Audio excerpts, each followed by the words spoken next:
Dear students, today I am going to teach you the poem Trees by Adrian Rich। प्यारे बच्चों, आज मैं जो आपको कविता पढ़ाने जा रहा हूँ वो कविता थोड़ी सी कठिन कविता है, लेकिन अगर आप ध्यान से सुनेंगे तो आपको सारी कविता बहुत ही अच्छे तरीके से समझ में आ जाएगी। इस कविता का नाम है बच्चों द ट्रीज और किसके कवि हैं Adrian rich. So let's start the poem.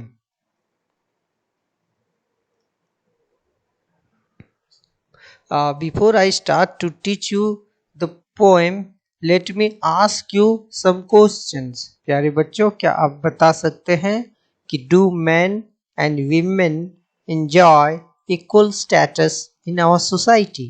क्या आदमी और औरत को समाज में हमारा एक ही तरह का जो इज्जत है वो मिलता है? जितनी लिबर्टी मैन को है, क्या उतनी लिबर्टी, उतनी स्वतंत्रता औरतों को है? आप आपस में सोसाइटी में, आसपास सोसाइटी में देखते होंगे कि औरत और मर्द में क्या सारी चीज़ें समान है, उनको वही इज्जत मिलती है जो आदमियों को मिलती है।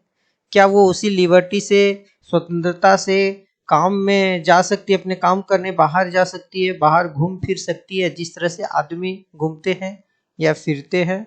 What was the status of women 50 years ago? 50 साल पहले औरतों की स्थिति क्या थी? तो बच्चों, मैं ये बताना चाहता हूँ कि औरतों को वो स्वतंत्रता बहुत पहले नहीं मिली हुई थी कि वो कहीं ऑफिस में जाके काम करें या आदमी के साथ कंधा से कंधा मिलाकर सारे दायित्वों का निर्वाह करें। उनको प्रायः घर के कामों में ही इंगेज रहना पड़ता था। उनको वो स्वतंत्रता नहीं थी जो आदमी लोगों को थी। और ठीक वही बात अभी तो बहुत सारी तब्दीलियां आ गई हैं। अभी औरतों को आज़ादी मिली है, लेकिन उस स्तर से नहीं मिली है। अभी भी वो भेदभाव व्याप्त है।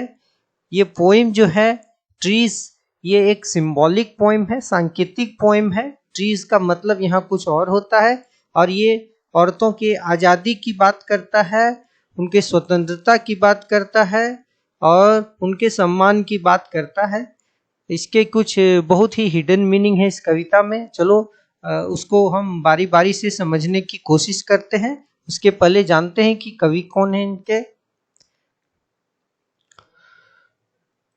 कवि ये जो एड्रिन रिच हैं, she was born on 1929 and died on 2012 in Baltimore में, मैरीलैंड, यूएसए में इनका जन्म हुआ था। She was a famous poet, essayist and feminist. Feminist उसको बोलते हैं बच्चों जो स्त्री स्वतंत्रता की बात करता है और स्त्रियों के बारे में बात करता है, उनके हितों की बात करता है, उनको बोलते हैं हम feminist. She has published 19 volumes of poetry, 3 collections of essays and other writings. तो ये हैं इनके कवि एड्रिन रिच। तो अब हम कविता पे आते हैं बच्चों। इसको ध्यान से सुनने की कोशिश कीजिए। देखो, the trees inside are moving out into the forest. The forest that was empty all these days, where no bird could sit, no insect hide, no sun bury its feet in shadow. The forest that was empty all these nights will be full of trees by morning. तो ये trees है। Trees यहाँ symbol, एक सांकेतिक शब्द है। कविता में बहुत सांकेतिक शब्दों का प्रयोग होता है। ट्रीज मतलब होता है यहाँ पे जो सांकेतिक शब्द यूज हुआ है, ट्रीज क्या है, वो किसके लिए आया है? विमेन के लिए आया है। ठीक है, ट्रीज आया है विमेन के लिए, और फॉरेस्ट आया है, ये दुनिया को समझ लो, है ना। ये दुनिया, मर्दों की दुनिया है, वर्ल्ड, एटलीस्ट वर्ल्ड। ठीक है, ये यहाँ वर्ल्ड के लिए ट्रीज आया है, ये फॉरेस्ट। तो देखो क्या कवि बोलती है, the trees inside are moving out in the forest. The women means trees मतलब क्या हुआ, वीमेन जो कि घर के अंदर वे वो बाहरी दुनिया में कदम रख रही है। इसका मतलब यहाँ पे यही हुआ पहला लाइन का। The forest that was empty all this days. ये जो फॉरेस्ट है ये औरतों के बिना, ये दुनिया जो है, फॉरेस्ट मतलब यहाँ क्या है, दुनिया। फॉरेस्ट किसके लिए सांकेतिक शब्द आया है, दुनिया के लिए। एम्प्टी मतलब खाली थी, किसके बिना, खाली खाली रह रही थी ये दुनिया, किसके बिना, औरतों के बिना। ठीक है। Where no birds could sit, यहाँ कोई पक्षी जो है बैठ नहीं सकता। नो इंसेक्ट हाइड, ये जो कीट पतंग है वो हाइड नहीं कर सकते, छिप नहीं सकते। बर्ड्स बैठ नहीं सकती। नो सन बरी इट्स फीट इन शैडो। अब वो बोलते कि जो जंगल होते उसमें जो पेड़ से पेड़ के पत्तों से हो के जो सूरज की रोशनी आती है छांव में, वो ऐसा लगता है कि सन को उसने जो है सो अपने अंदर छुपा लिया है। तो उसी के बारे में कवि बोलते हैं द सन, शैडो मतलब छांव, बरी इट्स फीट इन शैडो, जंगल में। Because there is no tree, the forest is empty. And who are the trees? Women. Okay. The forest that was empty all these nights, पूरे रात भर जो forest जो है वो खाली थी। नाइट्स था, नाइट्स का मतलब हुआ यहाँ पे जो भी आपका जो एनवायरमेंट था, गुलामी का जो एक तरह से प्रतीक हुआ यहाँ पे। Night will be full of trees by morning, कवि बोलते हैं सुबह को जो है वो सारा जंगल जो है पेड़ों से भर जाएगा। यहाँ पे बच्चों अगर इसका शाब्दिक अर्थ देखोगे तो बड़ा अटपटा लगेगा, लेकिन इसको मैंने सिंबॉलिक मीनिंग के द्वारा समझाने की कोशिश किया है, तो आप उसको समझे होंगे। तो अब देखिए आगे बढ़ते हैं, उसके बारे में और हम विस्तृत सेकेंड स्टांजा में समझने की कोशिश करते हैं। All nights the root works, all nights who is working, the root works. To why the roots are working, root मतलब क्या होता है, जड़।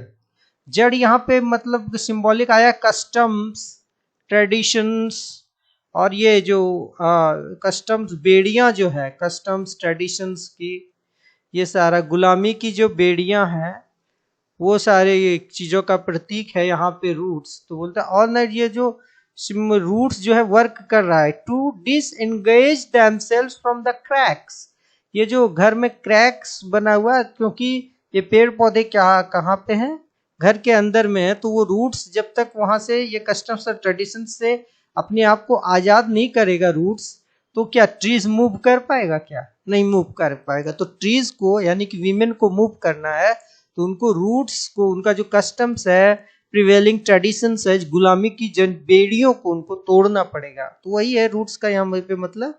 तो डिसएंगेज कर रहे हैं उससे। इन द वरांडा फ्लोर, कहाँ पे, वरांडा फ्लोर में, veranda. The leaves strain towards the glass, जो पत्ते जो हैं पेड़ के, वो जो ग्लास का जो विंडो है उससे आगे बढ़ने की कोशिश कर रहा है। Small twigs stiff with exertion, ये जो पेड़ के जो छोटी छोटी डालियां हैं वो क्या है, उनको जो फैलने का मौका नहीं मिला, घर में है क्योंकि वो तो फैलने का नहीं मिला, तो उसमें वो एक दबाव महसूस करते हैं, मतलब वो ठीक से फैल नहीं पाए, वो स्टिफ हो गए हैं पूरी तरह से क्योंकि उनको ठीक से एनवायरनमेंट अपना नहीं मिला है।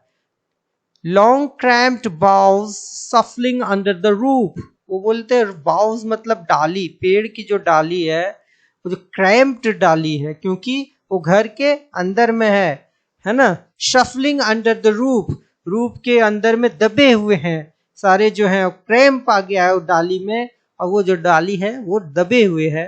लाइक न्यूली डिस्चार्ज पेशेंट्स, ऐसा लग रहा है मान लो कि कोई पेशेंट है। घर में जो पेड़ अगर उगते हैं, ऐसे भी अगर लिटरली अगर देखा जाए, घर में अगर कोई पेड़ है तो उनको धूप नहीं मिल रहा है, उनको फैलने का जगह नहीं मिल रहा है, उनकी पत्तियां जो है उनके पत्ते में जो स्ट्रेन आ गया है, सारे जिनके छोटे छोटे डालियां स्टिफ हो गई है और बड़े बड़े डालियों में क्रैम्प आ गया है। तो क्योंकि उनको ठीक से विकास करने का मौका घर में नहीं मिल रहा है, तो वो क्या हो रहा है बच्चों कि ये जो जैसे पेशेंट को कोई नर्सिंग होम से छोड़ा जाता है, कैसे रहता है पेशेंट, लगता है बीमार बीमार सा, एकदम पीला शरीर पड़ा रहता है, मुरझाया हुआ सा, वैसे सारे पेड़ों का हाल हो गया। पेड़ यहाँ किस लिए आया? विमेन का हाल हो गया। क्यों ऐसा हाल हो गया है उनका? क्योंकि वो गुलामी में है, वो मुरझाई हुई है। किस चीज की गुलामी है? अपने कस्टम्स की, ट्रेडिशंस की, और वो जो कुरीतियों की गुलामी में है। तो just like that, half dazed moving to the clinic doors, आधे ऊँघते हुए, आधे सोए आधे जागे हुए, वो कहाँ? क्लिनिक डोर से, वो जो क्लिनिक डोर्स है उससे मूव कर रहा है। मान लो कि उनका घर एक, मान लो नर्सिंग होम है, क्लिनिक है, और उससे वो मूव कर रहे हैं। कौन मूव कर रहे हैं? पेड़ मूव कर रहे हैं। कहाँ मूव कर रहे हैं? फॉरेस्ट की ओर। और पेड़ यहाँ किसके लिए आया? विमेन के लिए। और फॉरेस्ट किसके लिए आया? बाहरी दुनिया के लिए, बाहरी दुनिया की ओर मूव कर रहे हैं। कौन मूव कर रहे हैं? लेडीज लोग मूव कर रहे हैं। ठीक है, तो अब बढ़ते हैं हम नेक्स्ट स्टांजा की ओर। I sit inside, doors open to the veranda. ऐसे एनवायरमेंट में उस तरह का जो, this poem was written in 1960, 62, 63 में ये पोएम लिखा गया था। और उस टाइम में जो औरतों की स्थिति अभी के मुकाबले बहुत ही दयनीय थी। तो उसी के बारे में सोचती है कवि और लिखती है। क्या बोलती है वो?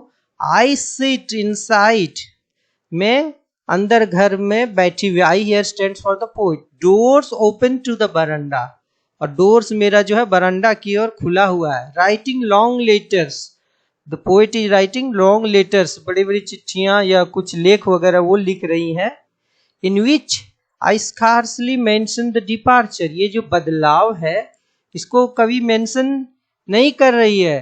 ये जो बहुत बड़ा बदलाव वो देख रही है, उसके उसमें वो उसको मेंशन नहीं कर रही है। Of the forest from the house, वो जो हाउस से ट्रीज का फॉरेस्ट की ओर जा रही है, ये जो बदलाव है, जो औरतें जो घर की बेड़ियों से मुक्त होकर बाहरी दुनिया में पुरुषों के साथ कंधे से कंधा मिलाकर चलने को आतुर है, उस बदलाव को वो उस लेख में मेंशन नहीं कर रही है कवि।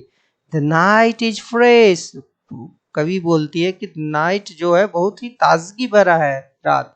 The whole moon shines in the sky still open, moon and ladies, female, both are symbolic. Moon या फीमेल्स के लिए आया है, औरतों के लिए आया है अगेन, क्योंकि जो औरतें जो है वो चमक रही है। इन द स्काई स्टिल ओपन, खुले आसमान में, जहाँ की बेड़ियां नहीं है, वहां पे क्या हो रहा है? देखो, जैसे मून चमक रही है वैसे औरतें भी चमकेगी।